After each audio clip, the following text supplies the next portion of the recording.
전신갑주를 입어라 시리즈 지금 세 번째, 오늘 이제 평안의 복음에 관한 말씀입니다. 이제 진리의 허리띠를 띠고 가슴에 의의 호심경을 붙이고 나면 이제 신을 신고 전쟁에 나갈 준비를 하게 됩니다. 그 신을 신는다는 것은 어떤 의미가 있을지 오늘 나누어 보도록 하겠습니다. 우리가 살아가는 이 세상은 참으로 전쟁터입니다. 이번 한 주간 여러분 어떤 전쟁을 치르셨습니까? 그 전쟁에서 승리하셨습니까? 아니면 실패했습니까? 실패했다면 왜 그렇게 생각하십니까? 사실 진리의 허리띠를 메고 의의 호신경을 차고 나가면 우리의 전투는 실패할 이유가 없습니다. 패배할 이유가 없습니다. 여러분이 패배했다고 생각이 든다면 그것은 여러분이 하나님의 전신갑주를 입고 있는 것이 아니라 여러분 스스로의 갑옷을 입고 있었을 가능성이 높습니다. 이제 여러분이 마련한 여러 가지 감정적이고 인간적인 그 갑옷을 벗어버리십시오. 하나님이 마련해 주시는 전신갑주를 입으십시오. 그 갑옷은 패배하지 않는 갑옷입니다. 오직 승리만이 있는 갑옷입니다. 매주 이 시간에 나와서 예배하면서 우리는 지난 한 주간 영적 전쟁에서 이렇게 승리하였다고 보고할 수 있는 그런 예배가 되면 좋겠습니다. 이 예배 가운데 그 승리의 보고가 가득 차서 감사가 가득 차고 기쁨이 가득 찬 예배가 되면 좋겠습니다. 이 전쟁의 중간지대는 없는 것 같습니다. 이기느냐 아니면 지느냐의 싸움이죠. 주님이 입혀주시는 그 갑옷을 입는다면 우리는 매주 승리의 보고를 하는 그런 우리 모두가 될 수 있을 것입니다. 이제 오늘은 그 중에 이제 신을 신어 볼 텐데요. 여러분 신을 준비가 되셨습니까? 이제 한번 신어 보도록 하겠습니다. 여러분은 신발을 고르실 때 가장 중요하게 생각하는 부분은 어떤 부분입니까?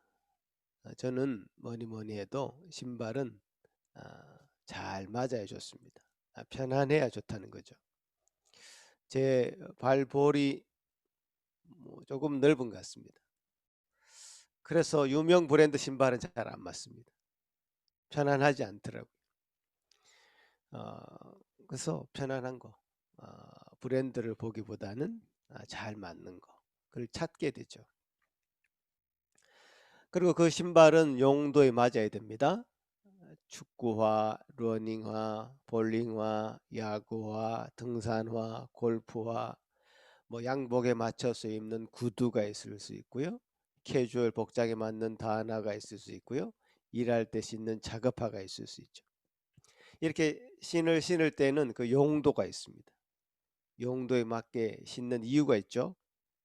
축구할 때 등산화를 신어 보십시오. 공이 제대로 맞질 않습니다. 미끄러져서 넘어질 수도 있습니다. 대부분 용도에 맞는 신이 가장 편안하기도 하지만 그렇지 않은 경우도 있습니다. 군인들이 주로 전투화를 신습니다. 전투화라는 것이 굉장히 처음에는 불편합니다. 신어 보신 분들은 공감을 하실 텐데요. 아주 딱딱한 가죽으로 만들어져서 이 신을 이 전투화를 이 발에 맞추기에는 상당한 시간이 걸립니다. 그 기간 동안 발에 물집이 잡히기도 하고 까지기도 하고 막 그런 일이 발생합니다. 그러나 이 전투라는 특수한 목적을 수행하기 위해서는 이 과정을 거쳐야 되죠. 그 신에 적응해야 됩니다. 그 목적을 이루기 위해서 그렇죠. 여러분 일을 할 때 작업하는 굉장히 불편합니다. 쇠가 달려 있죠. 그 앞부분에 발가락 앞부분에 쇠가 달려 있고 밑창에 쇠가 붙어 있습니다. 무겁습니다. 그래서 하루 종일 그걸 신고 있으면 굉장히 불편한 걸 느낍니다. 그러나 목적을 위해서 이 작업을 더 안전하게 감당하기 위해서 작업화를 신어야 되는 거죠. 자, 이 편안함도 포기할 수 없고 사실은 이 목적도 포기할 수 없는 부분이죠. 오늘 소개해 드릴 이 시는 이 편안함과 목적이라는 이 두 마리 토끼를 다 잡을 수 있는 아주 특수한 신이죠. 그래서 이 성경이 오늘 우리가 신발에 대해서 이렇게 묘사하고 있는데요. 평안의 복음이 준비한 것으로 신을 신고 이렇게 되어 있습니다. 이 신을 가르쳐서 평안의 복음이 준비한 신이라고 설명합니다. 길게 설명이 붙어 있습니다. 신은 신인데 뭔가 앞에 설명이 깁니다. 사실 이 부분을 영어로 보시면 조금 더 분명한 느낌을 가질 수 있는데요. Your feet fitted with the readiness that comes from the gospel of peace라고 되어 있습니다. 그러니까, 평안의 복음으로부터 온 것으로 준비된 것에 우리 발을 맞추어야 된다. 그렇게 우리 발이 가장 편안하고 용도에 맞으려면 이 평안의 복음으로부터 온 것을 신어야 된다. 평안의 복음으로부터 온 것을 신어야지 우리는 제대로 된 신을 신는 것이고 그 신을 신고 우리는 자유롭게 활동을 할 수 있을 것이다. 그런 얘기죠. 그래서 이 복음을 얘기했고 사실 또 평안을 얘기했습니다. 복음은 복음인데 평안의 복음을 얘기했습니다. 사실 이 신을 소개하기 위해서 앞에 붙은 이 말들이 굉장히 중요해서 또 이 묘사되는 신을 묘사하는 이 말들이 굉장히 사실은 가벼운 말이 아니어서 이 설명이 좀 필요합니다. 복음이라는 말과 또 평안이라는 말이 어떻게 또 조화를 이룰 수 있을 것인가, 이런 내용도 사실 설명이 좀 필요합니다. 차근차근 알아보면 좋겠는데요. 먼저는 이제 복음이죠. 복음이 뭘까요? 한자어죠. 복음이라는 것이 이제 우리 순 한글말로 표현하자면 기쁜 소식입니다. 기쁜 소식. 아주 기쁜 소식이란 말이에요. 그 영어로 이제 유앙겔리온, 원어적으로 헬라어로 유앙겔리온 이렇게 이제 표현하는데, 우리가 이제 전쟁 얘기를 계속 하고 있습니다만은 생각해 보십시오. 병사들을 전쟁터에 내보내놓고 그들의 가족들은 그 전쟁터의 소식을 계속 기다립니다. 목이 빠지도록 기다리죠. 어떻게 됐을까? 저 멀리서 말을 타고 먼지를 날리면서 이 전쟁터의 소식을 알려오는 병사가 있습니다. 힘껏 달려와서 그 병사가 말에서 내립니다. 가족들은 그 병사의 입만 바라보고 있죠. 그때 이 병사는 외칩니다. 유앙겔리온, 기쁜 소식이라 이 말이에요. 우리가 이겼다는 소식을 전해주러 이 병사는 숨도 쉬지 않고 달려온 것입니다. 그것이 바로 이제 기쁜 소식, 복음이죠. 이 복음을 로마서에서는 모든 믿는 자에게 구원을 주시는 하나님의 능력이다, 이렇게 설명합니다.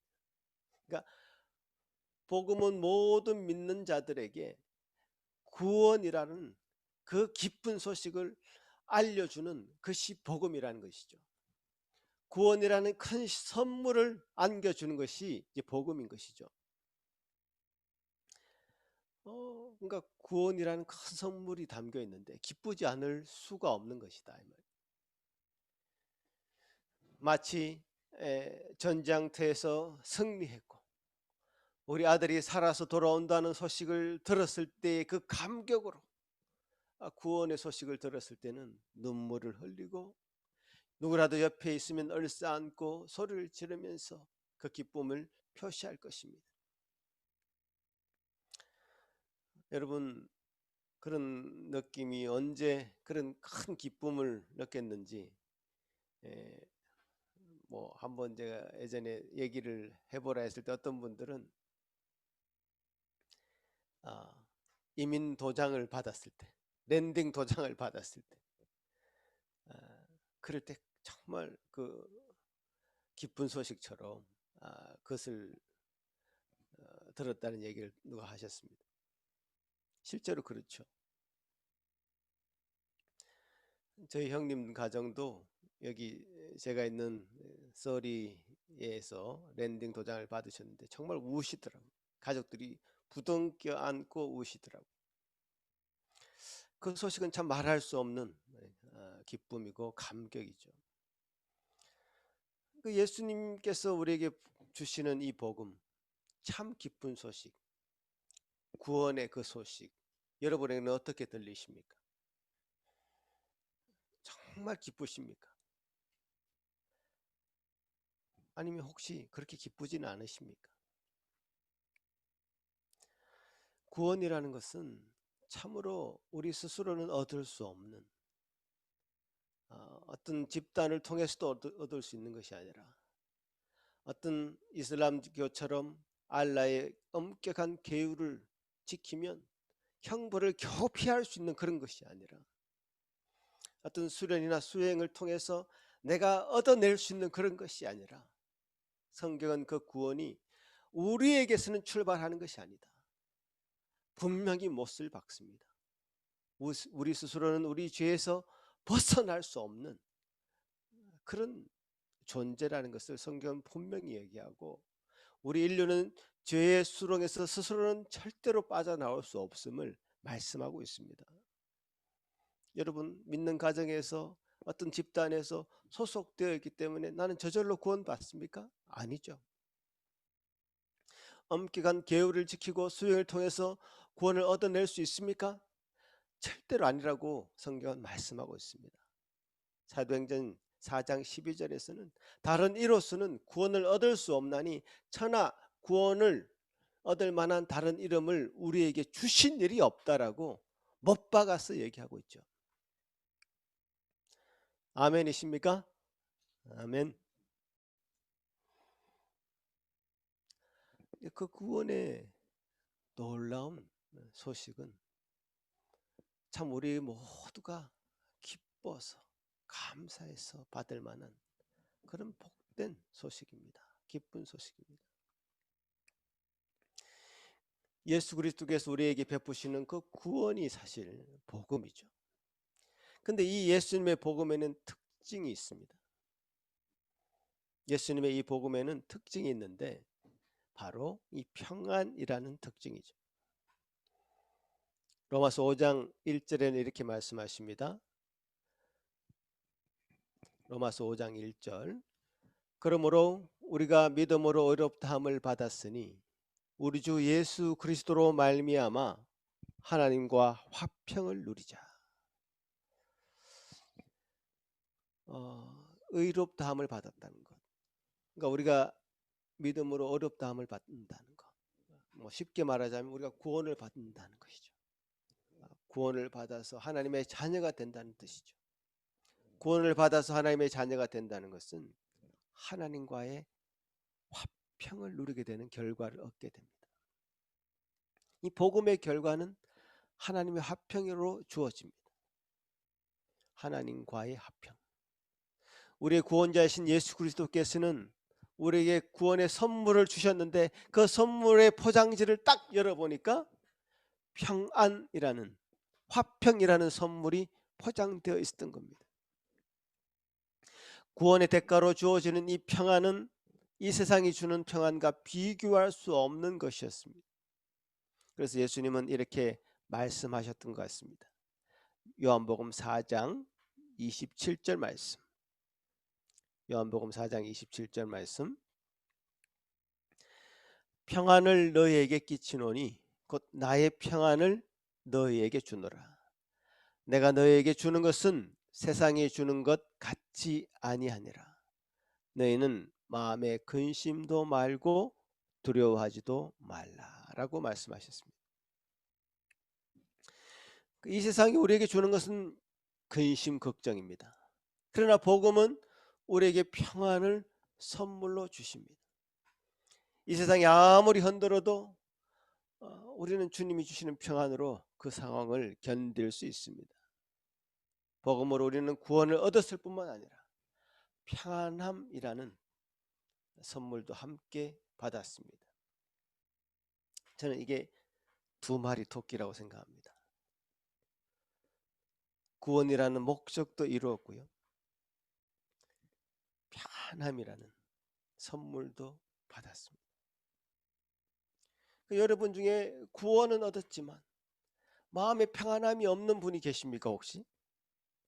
아니면 마음에 평안함은 있지만 구원에 대한 확신은 없습니까? 이게 말이 안 되는 말이죠. 사실 구원을 얻었다면 사실 그 마음의 평안함도 함께 얻은 것이요, 마음에 진정한 평안함이 있다면 그 사람은 구원을 얻은 것이죠. 우리 주님이 허락하시는 선물인 이 복음은 구원과 평안함이라는 두 가지를 동시에 얻게 하십니다. 구원받은 자로서 우리 주님이 주시는 이 평안함을 얻고 있지 못하고 늘 불안해하고 불평하고 감사하지 않고 무례하고 절망해하고 스트레스로 몸살을 앓고 있다면 그것은 뭔가 잘못된 것입니다.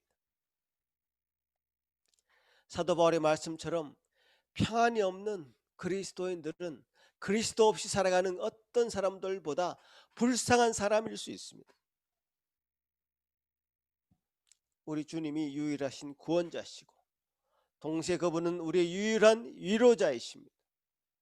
이 주님이 주시는 평안과 구원이라는 이 두 가지를 놓치지 않는 여러분이 되시기를 바랍니다. 우리 죄를 대신 지고 가신 예수님을 생각하면 그분의 인생은 참으로 고난 중에 계시다가 고통 중에 죽으셨습니다. 그분의 그 고난의 대가로 우리는 평안을 얻은 것입니다. 그분이 고통스럽게 고난을 당하신 그 대가로 우리에게는 평안을 허락해 주신 겁니다. 우리가 어설프게 그리스도의 고난을 흉내내려고 해서는 안 될 것입니다. 어떤 사람은 이 온 세상의 죄를 혼자 자기가 다 짊어진 것처럼 인상을 찌푸리면서 살아가는 것을 그리스도의 고난을 본받는 삶인 것처럼 생각할 수도 있습니다. 아니죠. 주님께서는 우리에게 평안을 선물로 주시기 위해서 당신이 고난을 받으시고 고통당하신 것이죠. 진지해야 마땅하나 너무 진지해서 세상을 외면해서는 안 될 것입니다. 깊이가 있어야 되나 너무 깊어서 그 속에서 빠져서 헤어나오지 못해서는 안 될 것입니다. 왜냐하면요, 이 평안의 복음은 우리가 신는 신발이 되어서 세상을 향해서 나아가는 매우 세상적인 효력을 발휘하는 영적인 전투의 현장으로 달려가게 하는 것이기 때문이죠. 이 세상을 외면해서 혼자 산속에서 누리는 평안이 아니라 이 세상을 향해서 달려가는 평안을 선포하는 신발이기 때문에 그렇습니다. 이사야 선지자는 그 기쁜 소식을 전하는 그 발이 얼마나 어찌 그리 아름다운지 이렇게 묘사하고 있습니다. 이사야 52장 7절, 이사야 52장 7절에서 묘사하고 있습니다. 좋은 소식을 전하며 평화를 공포하며 복된 좋은 소식을 가져오며 구원을 공포하며 시온을 향하여 이르기를 내 하나님이 통치하신다 하는 자의 산을 넘는 발이 어찌 그리 아름다운고. 다시 한번 읽어드릴까요? 좋은 소식을 전하며 평화를 공포하며 복된 좋은 소식을 가져오며 구원을 공포하며 시온을 향하여 이르기를 내 하나님이 통치하신다 하는 자의 산을 넘는 발이 어찌 그리 아름다운고. 이 사도 바울은 이 로마서 10장에서 이 이사야 선지자의 말씀을 인용하면서 이렇게 노래합니다. 그것도 제가 한번 읽어드릴게요. 로마서 10장 14절 15절인데요.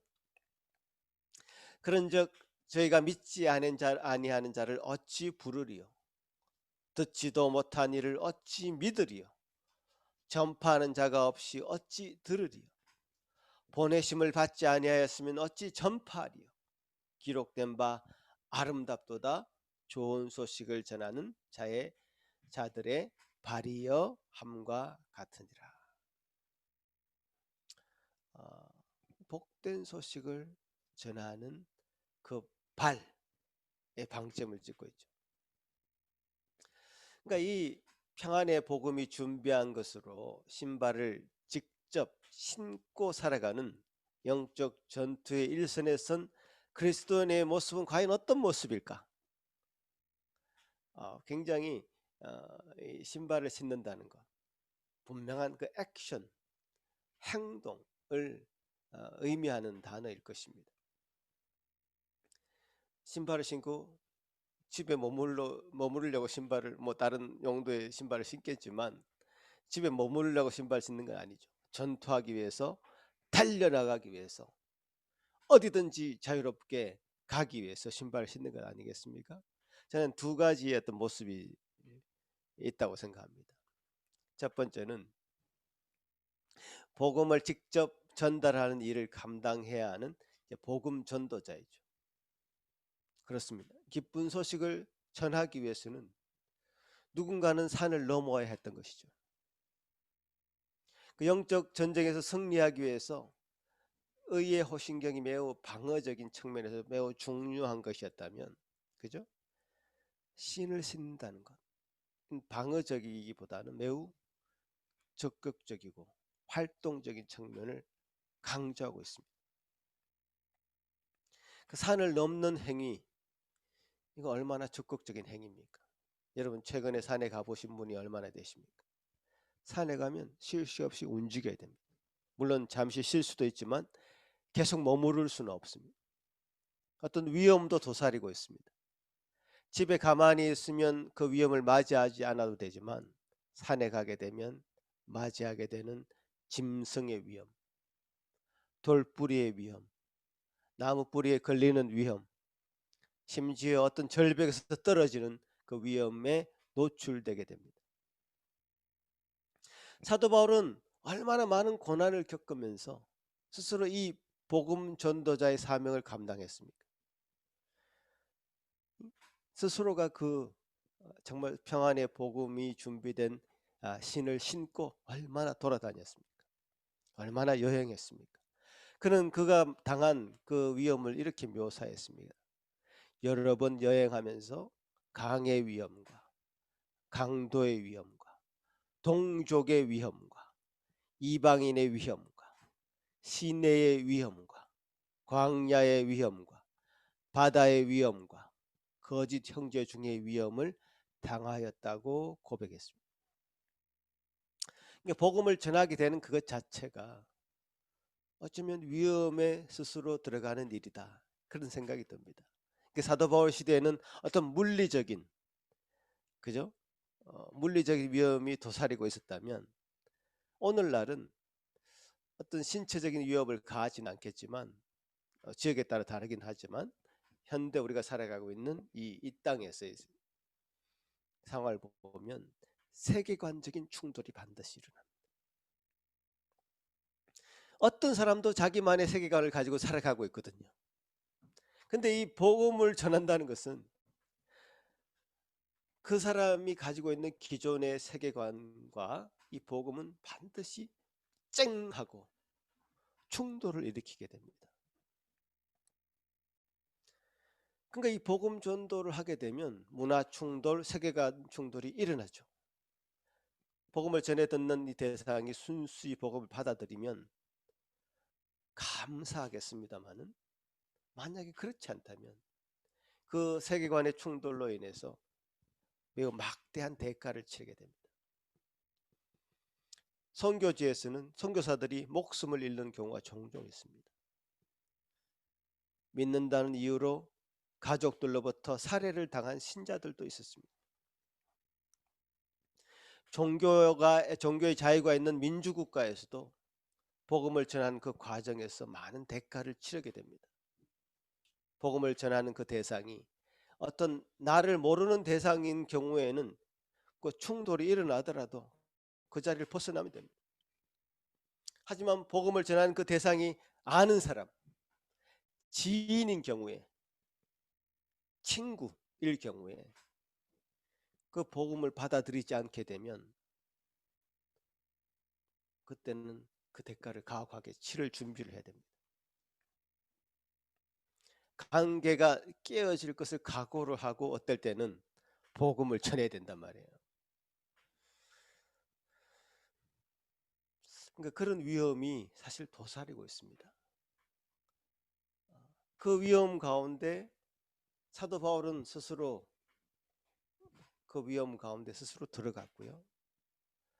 그런 모습을 일컬어 복음 들고 산을 넘는 자들의 그 아름다운 발이여 하면서 노래를 한 것이죠.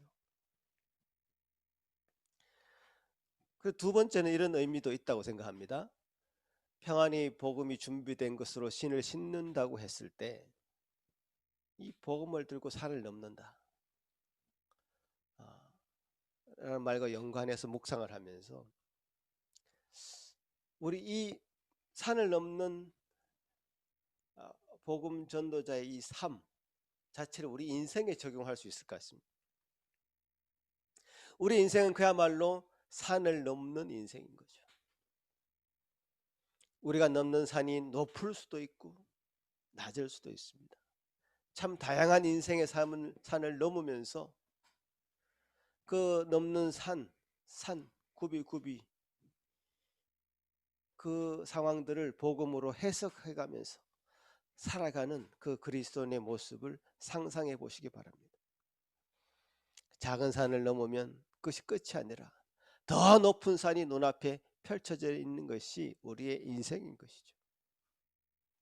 열심히 일해서 돈을 벌 만큼 벌면 몸이 아파지는 것이 인생입니다. 이제부터 대학 시험에서 간신히 합격해서 열심히 공부했는데 졸업하면 이제 취업의 문이 우리를 기다리고 있습니다. 취업했으나 또 그 다음에 또 고비가 있는 거죠. 결혼하면 내 인생은 이제 새로워질 것이라고 생각했지만 왜 결혼했나 후회하는 경우도 많이 있을 것입니다. 이제 한 고비를 넘었나 싶으면 또 다른 고비가 또 다른 산이 우리 인생에 끊임없이 등장하는 겁니다. 믿는 자라고 해서 이런 산을 비껴가지 않습니다. 하나님은 우리를 그 지름길로 인도하시는 것이 아니라 그 산을 넘는 자, 그리고 그 산을 넘는 자의 발이 아름답다고 말씀하시면서 산을 넘어가도록 하시죠. 그러니까 그런데 이 평안의 복음을 신을 신고 가는 자는 보통 사람과는 다른 것이 있습니다. 평안의 복음의 신을 신고 가는 그 사람은 그 발걸음이 참으로 힘이 있을 것입니다. 불평하면서 그 산을 넘지 않을 것입니다. 기쁘고 감사하게 넘어갈 것입니다. 만약에 이렇게 힘 있는 모습으로 살아가는 한 신자가 있다면 그 사람은 아주 강력한 복음 전도자입니다. 저는 이런 것을 일컬어 씨앗 전도다 이렇게 말할 수 있을 것 같습니다. 씨앗 전도. 그러니까 말로 복음을 전해서 아주 강력한 세계관적인 충돌을 경험하게 해서 어떤 사람이 믿는 자가 될 수 있었다고 한다면 그것은 열매를 바로 볼 수 있는 열매 전도이겠죠. 말로 전하지는 않지만 우리 인생의 전 과정을 주변에서 지켜본 사람들, 그 사람들의 마음의 씨앗을 건드리는 전도가 바로 이 씨앗 전도죠. 나를 가장 잘 아는 사람, 나의 가족들, 자녀들이 이 씨앗 전도의 대상입니다. 지금 아이들이 어려서 아무도 뭘 모른다고 생각하지 마시고 그 아이들은 여러분의 분명한 전도의 대상자입니다. 씨앗 전도의 대상이죠. 시간이 오래 걸리긴 하지만 대를 이어서 복음이 전파되죠. 한 가지 예, 아주 비근한 예를 한번 들어보겠습니다. 어떤 사람이 매년 자신의 전하는 복음으로 1000명을 전도한다고 생각해 보십시오. 한 인생을 80년으로 계산해서 그는 평생 동안 80년 동안 매년 1000명씩 전도한다고 한다면 8만 명을 전도할 수 있습니다. 그렇죠. 물론 물리적으로 불가능한 일이지만 그렇게 가정을 한번 해보자 이 말이죠. 그러나 한 가장이 예수를 믿어서 그 자녀들 아주 신실한 믿음의 자녀로 삼는 그 씨앗 전도를 한다고 생각해 보십시오. 일생 동안 아마 그 사람 그 가장은 자녀를 둘 낳았다면 물론 더 많을 수도 있지만 두 사람만 책임지면 되죠.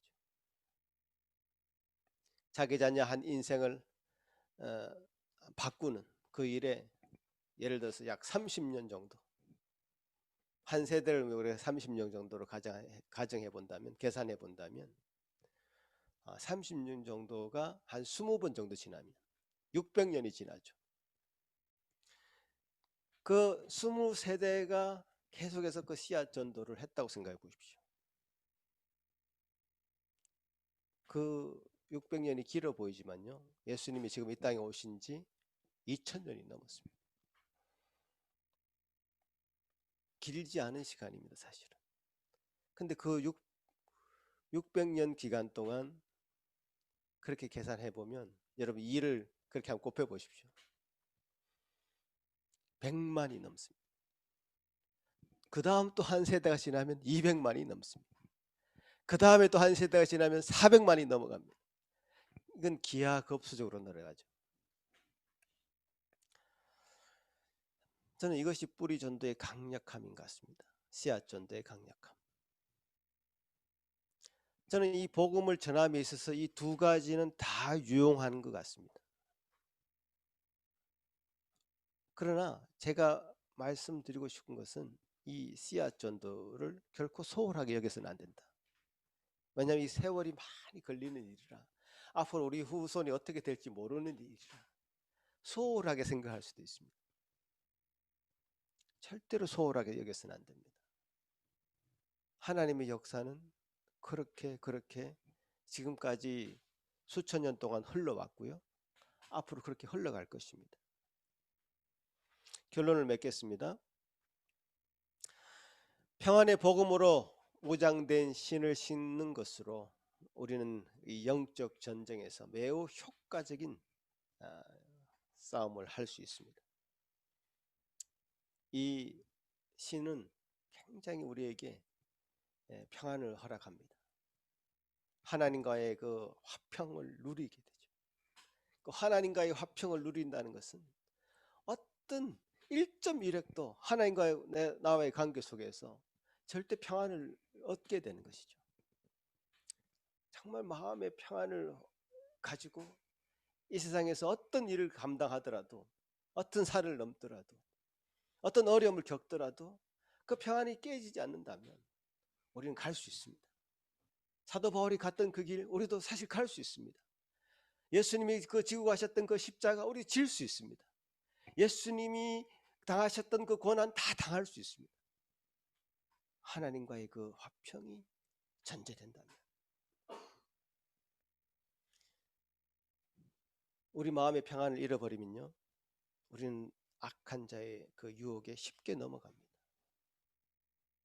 그 마음의 평안을 잃어버리고 그 평안을 다른 데서 찾으려고 하기 때문에 그 평안을 다른 데서 얻어내려고 하기 때문에 악한 자의 유혹에 쉽게 넘어가게 됩니다. 우리가 흔들림이 없으면요 악한 자들도 시비를 걸지 않습니다. 싸움 자체가 일어나지 않는 거죠. 악한 자 다 물리쳐버리고 승리만이 있는 것이죠. 악한 자는 제풀에 그냥 나가 떨어질 것입니다. 우리 산길교회 모든 성도들, 오늘 우리가 이제 평안의 복음이 준비된 것으로 우리가 신을 신을 때, 이것으로 무장할 때 정말 우리는 정말 강력한 무기를 또 하나 장착하게 된 것입니다. 하나님과의 화평을 누릴 뿐더러 우리 주변에 있는 사람들과 또 화평을 누리고, 가장 우리가 불만스럽게 생각하는 자기 자신과도 화평을 누리고, 그래서 하나님이 주시는 그 화평으로, 평안으로, 복음이 주시는 강력한 힘을 가지고 우리는 이 세상에 어디든지 자유롭게 나아가게 될 것입니다. 그 놀라운 무기 오늘 장착하시고 이번 한 주간도 그런 은혜가 여러분 가운데 넘치시기를 간절히 축원합니다. 기도하겠습니다.